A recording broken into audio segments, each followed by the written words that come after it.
The holding cell was a tomb of rusted metal and forgotten hope. Corporal James Hewitt sat with his back against the cold wall, feeling the chills seep through his torn uniform. The dim emergency lights flickered overhead, casting shadows that danced across the grimy floor. He had been imprisoned here for 3 days now, ever since the Carthan forces overran the mining colony on Helix 7. His capture had been swift and brutal, but somehow he had survived when most of his unit had not. James was not a soldier by nature. He had trained as an engineer and field medic, preferring to fix things rather than break them. His hands, calloused and strong, were meant for repairing damaged equipment and treating wounded comrades. At 32, he had seen enough of the war to understand its futility, yet he continued to serve because someone had to care for those caught in the grinding machinery of conflict. The heavy door suddenly groaned open, interrupting his thoughts. 2 Carthan guards, their gray skin mottled with darker patches, dragged something into the cell. No, not something. Someone. They threw the figure roughly onto the floor and departed without a word, the door's sealing shut with a metallic clang that echoed in the confined space. James pushed himself to his feet, his body protesting after days of sitting. He approached cautiously, his medic instincts overriding his wariness. The figure was clearly Carthan, but different from any soldier he had seen before. Her skin was a striking shade of violet that seemed to shimmer even in the poor light, fading to a softer lavender along her throat and arms. Long black hair, matted with dry blood, spread across the floor like spilled ink. She wore remnants of ceremonial armor, the kind James had only seen in intelligence briefings. Obsidian plates etched with silver patterns covered her shoulders and chest, though many were cracked or missing entirely. This was no ordinary prisoner. As she slowly raised her head, James felt his breath catch. Her eyes were a pale amber color, almost luminous, but filled with such exhaustion and pain that they seemed to pull at something deep inside him. Recognition hit him like a physical blow. General Vashira, the Violet Storm, the architect of the serious offensive that had cost humanity 3 entire fleets.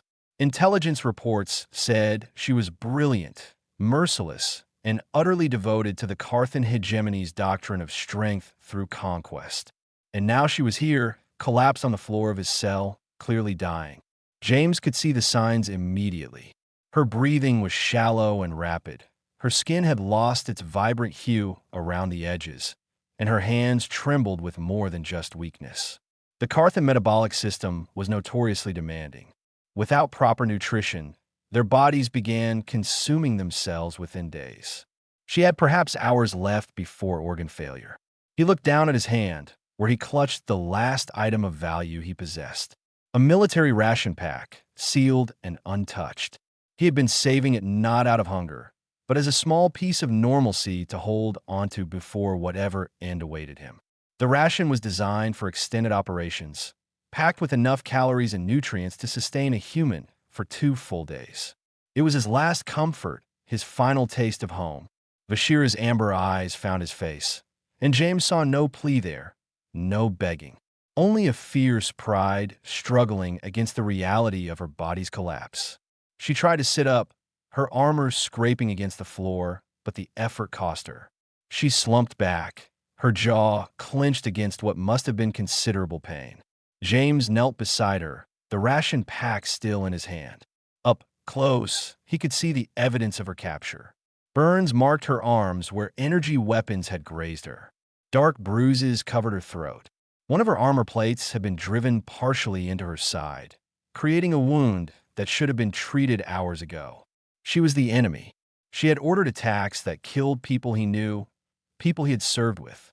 And yet, watching her fight for each breath, all James could see was another person in agony. "You need to eat," he said quietly, his voice rough from disuse. He held up the ration pack where she could see it. "Your system is shutting down." Vashira stared at the package, then at him, confusion flickering across her face. When she spoke, her voice was a harsh whisper, each word clearly costing her effort. "You are human. You are my enemy. I have killed your kind by the thousands." "I know who you are," James replied, carefully opening the ration pack. The smell of preserved protein and grain wafted out, and he saw her nostrils flare involuntarily. General Vashura, the Violet Storm, commander of the 7th Carthan Fleet. I know exactly what you have done. Then why? The question was barely audible. James broke the ration bar in half, keeping the smaller portion for himself. Because you are dying, and I have food. The equation is simple. He pressed the larger half into her shaking hand, his fingers warm against her cool skin. Eat, General. I would rather share my last meal with a living enemy than watch anyone starve. Bashira looked at the food in her hand as if it were some alien artifact she could not comprehend. Her entire culture was built on the principle that weakness deserved no mercy, that resources went only to the strong. The concept of sharing, especially with an enemy, violated every teaching she had ever received. Tears, unbidden and shocking, welled in her amber eyes. This makes no sense, she whispered, but her body betrayed her. Her hand moved of its own accord, bringing the ration to her lips. The first bite seemed to break something inside her. She ate desperately, her pride crumbling before the basic need to survive. James watched her, eating his own smaller portion slowly. He felt no satisfaction, no sense of moral superiority, only a quiet certainty that this moment mattered in ways he could not yet understand. When Vashira finished, color had begun returning to her skin, the violet deepening to its natural richness. She looked at him with an expression that mixed confusion, shame, and something else he could not name. "You have given me life," she said, her voice stronger now. "By Carthan law, I am bound to you. But by Carthan honor, I should hate you for showing me weakness." "Then hate me if you must," James replied, settling back against the wall. "But do it while alive. The universe has enough corpses already." Bashira said nothing, but her gaze never left him. In the silence that followed, something fundamental shifted between them. The enemy general and the human medic, trapped together in a cell that might become their tomb, had crossed a line that neither fully understood. Outside, the war continued its brutal course. But inside this small space, a different kind of battle had just begun. The hours that followed were filled with a silence that felt almost alive. Bashira remained in her corner, her amber eyes tracking every movement James made. He could feel the weight of her gaze, analytical and intense, as if she were trying to solve an impossible equation. The emergency lights continued their weak flickering, casting the cell in alternating shadow and dim illumination. James knew she was still in pain. Despite the nutrition he had provided, her body needed time to recover from the metabolic crisis. The wound in her side where the armor pressed into her flesh concerned him most. Without treatment, infection would set in, and even a Carthan's robust immune system had limits.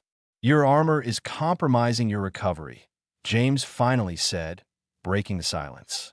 He did not look at her directly, keeping his tone clinical and matter-of-fact. "The plate near your ribs is creating pressure on damaged tissue. It needs to be removed." "You will not touch me again," Vashira responded, but her voice lacked conviction. She shifted slightly, and James saw her wince at the movement. "Then you will suffer needlessly," James replied, standing and approaching her slowly, as one might approach a wounded predator. "I'm a field medic, General. I have treated injuries on 17 different species, including Carthan prisoners. I know your physiology. That wound will deteriorate within the next 12 hours if left untreated." Vashira's fingers moved to the clasps of her armor, a protective gesture. "In my culture, to be touched by an enemy is to be defiled. To accept care from the conquered is to acknowledge inferiority." James knelt a few feet away, close enough to speak softly, but far enough to not threaten. "I have not conquered you, General. We are both prisoners here. And if your culture values strength so highly, is it not weak to refuse help that would preserve your ability to survive?" The logic of his words struck something in her. James could see her struggling with concepts that contradicted everything she had been taught. Her people measured worth in power, in dominance, in the ability to take what one needed. The idea of freely given assistance, especially from an enemy, existed outside her framework of understanding. "Why do you care if I live or die?" Vashira asked. And for the first time, James heard genuine curiosity rather than challenge in her voice. "Your people would celebrate my death. I have caused immeasurable suffering to humanity." James met her amber gaze steadily. "Because every death diminishes us all. Because I became a medic to preserve life, not to choose which lives matter. And because," he paused, searching for the right words, "because I believe that how we treat our enemies defines us more than how we treat our friends." Vashira studied his face, and James found himself unable to look away. There was something hypnotic about her features, the sharp angles of her cheekbones, the way her violet skin seemed to glow with an inner light. She was beautiful in an alien, dangerous way, like a blade perfectly crafted for a single purpose. "You are strange, James Hewitt," she said, using his name for the first time. The sound of it in her voice, slightly accented by her native language, sent an unexpected tremor through him. "Your species is strange. You build weapons of immense destruction, yet you create art.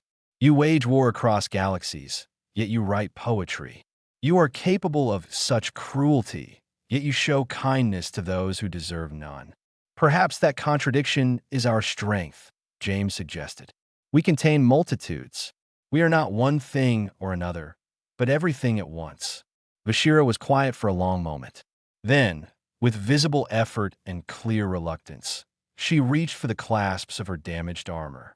"If you betray this trust, human, if you use this vulnerability against me, I will ensure that whatever remains of my strength is used to end you." "Understood," James replied simply. He moved closer, his hands steady despite the strange nervousness he felt. The armor was complex, designed to protect while allowing for the Carthan's unique flexibility. As he worked on the clasps, his fingers necessarily brushed against her skin. It was cooler than human skin, smooth like polished stone, but not unpleasant. He could feel her breathing change, becoming more rapid as his hands moved across her shoulders and down her sides. The intimacy of the moment was undeniable. James was acutely aware of her scent, something like ozone mixed with an exotic spice he could not name. He was aware of the way her muscles tensed under his touch, the small sound she made when he found a particularly sensitive area. This was not medical treatment anymore, or rather, it was medical treatment that had become something more. When he finally removed the damaged plate from her side, Vashira gasped.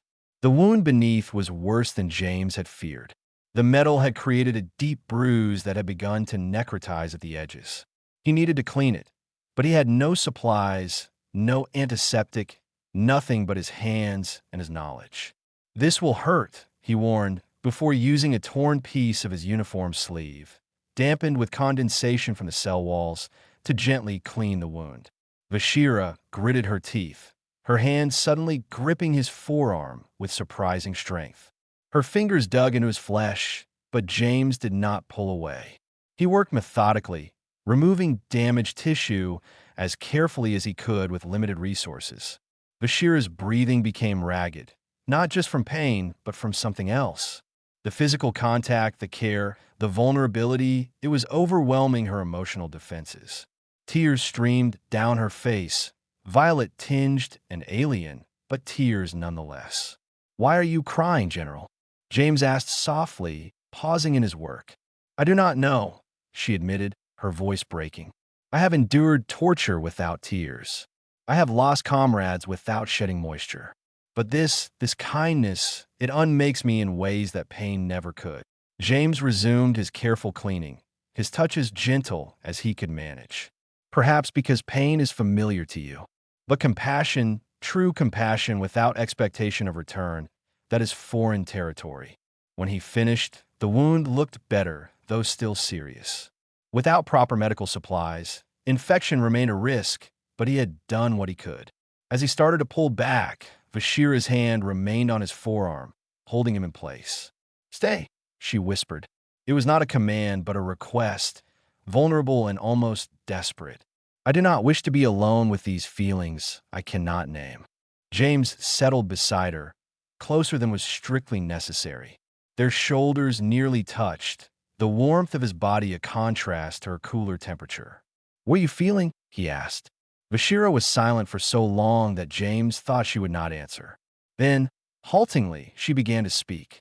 "I feel as though the foundation of my world is cracking.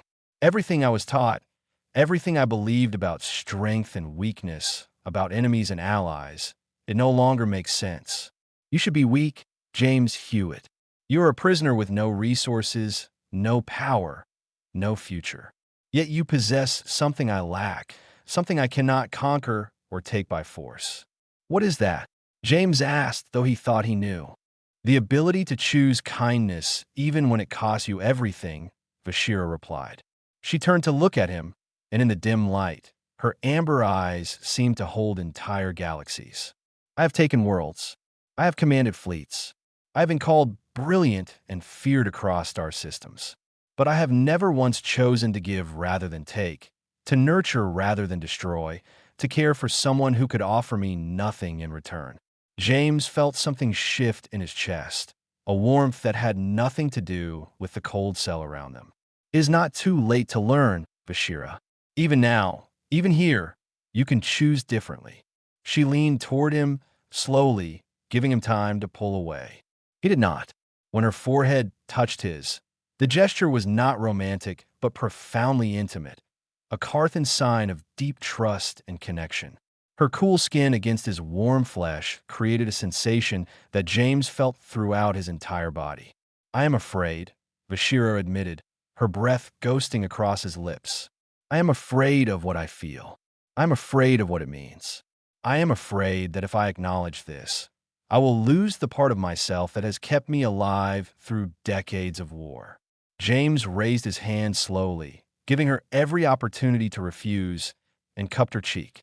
Her skin was smooth beneath his palm, and he felt her lean into the touch like someone starved for gentleness. "Maybe that part of you was never meant to keep you alive. Maybe it was just keeping you from living." The space between them seemed to crackle with unspoken emotion. They were enemies from species at war, trapped in a cell that might become their grave, with no future and no hope. Yet in that moment, none of it mattered.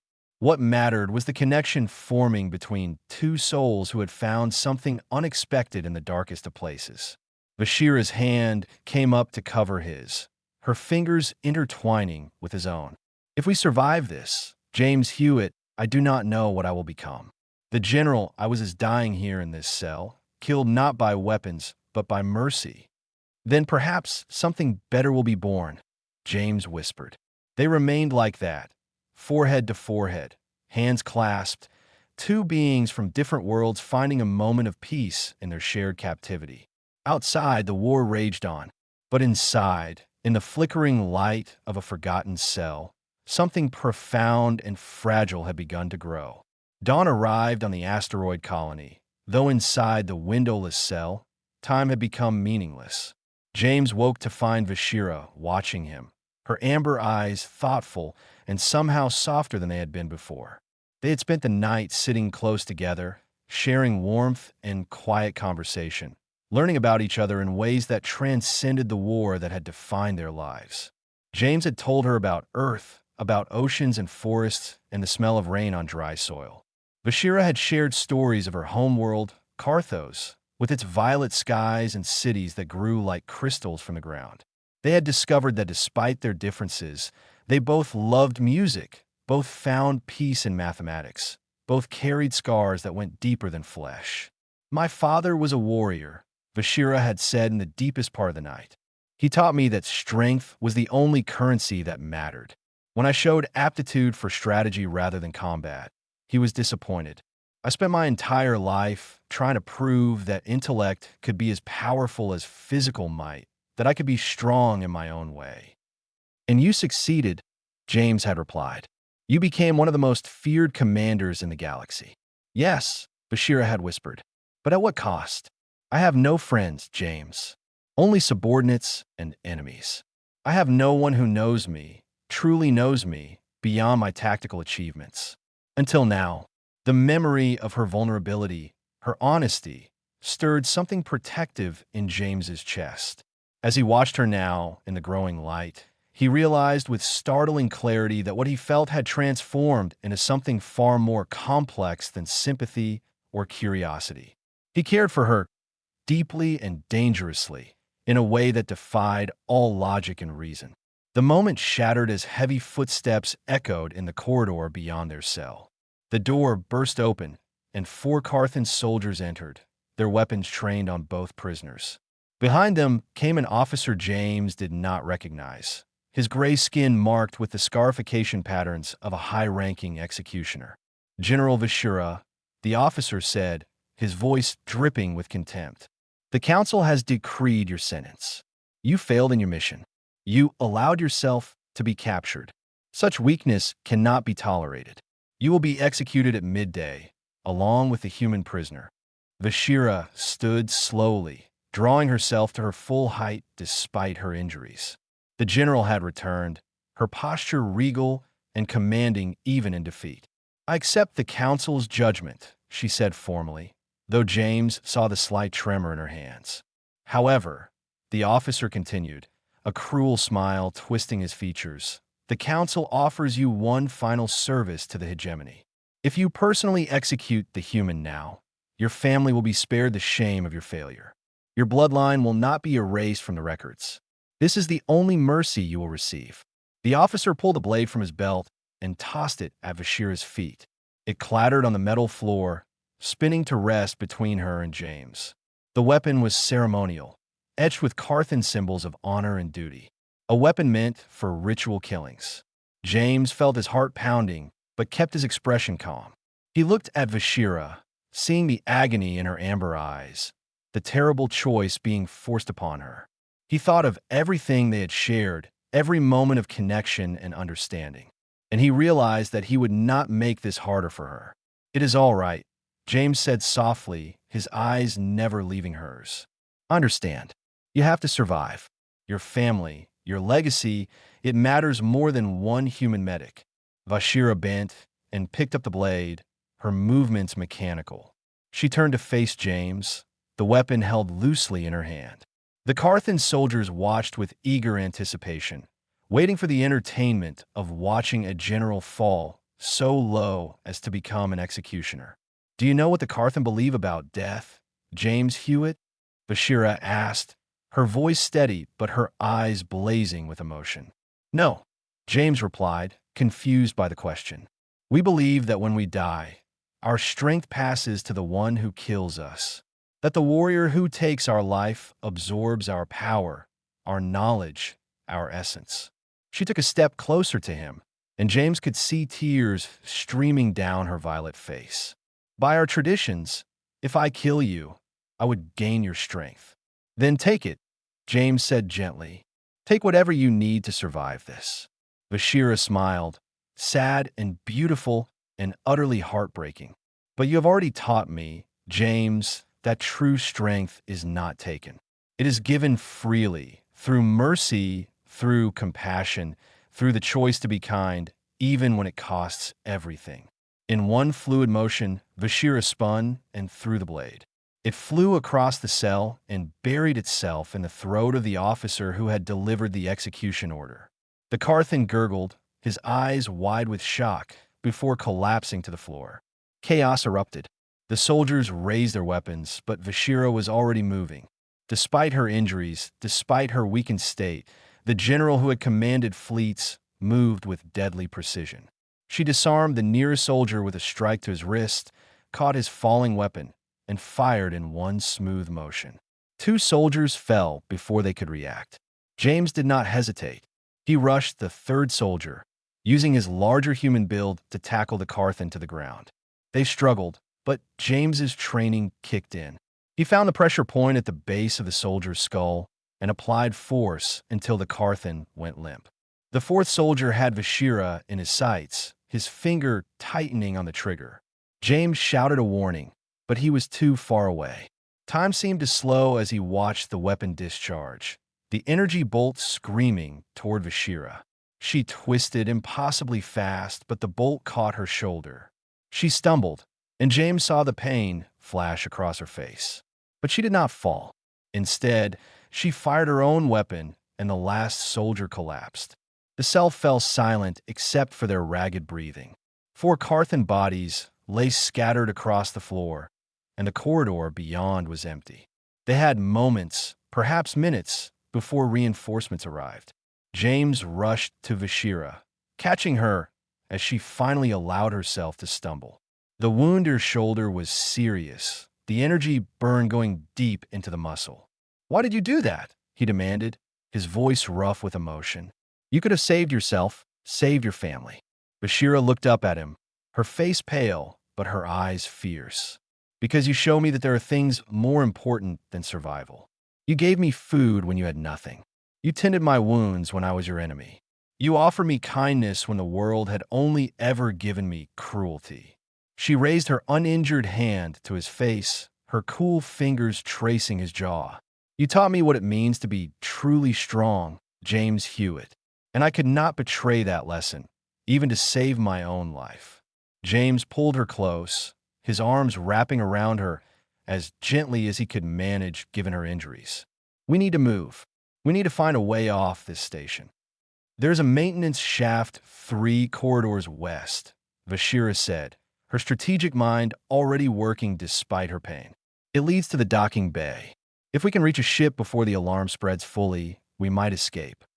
They moved quickly through the abandoned sections of the station, Vashira leaning on James for support. The station was a maze of corridors, but Vashira knew it well from her briefings before the attack. They encountered 2 more guards, but between James's strength and Vashira's tactical brilliance, they overcame each obstacle.